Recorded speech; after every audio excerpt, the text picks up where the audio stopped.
வணக்கம் நண்பர்களே. ராமேஸ்வரத்திடம் தங்களை அன்புடன் வரவேற்கிறது குருபியோ நமக. இப்போ நீங்கள் பார்த்துக்கிட்டு இருக்கிறது ராமேஸ்வரத்துடைய அக்னி தீர்த்த கடற்கரை. இந்த கடற்கரைக்கு ஒரு தனி சிறப்பு உண்டு. தீர்த்தங்கள்லேயே ரொம்ப அக்னிமயப்பட்டது அந்த ராமேஸ்வரத்துடைய தீர்த்தம். சகல விதமான தோஷங்களையும் விளக்கக்கூடியது.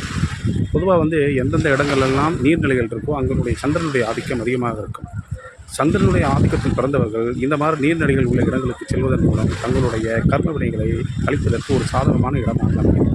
கடகராசி அன்பர்கள், விருச்சிக ராசி அன்பர்கள் மற்றும் மீனராசி அன்பர்கள் இவர்கள்லாம் நீர் சார்ந்த இடங்களுக்கு சென்று வருவது. ஏன்னா அவங்க நீர் ராசிக்காரர்கள். இவங்களுக்கு பூர்வீகமாக இந்த மாதிரி இடங்களில் ஒரு சொத்துக்கள் இருப்பதற்குண்டான வாய்ப்புகள் இருக்குது.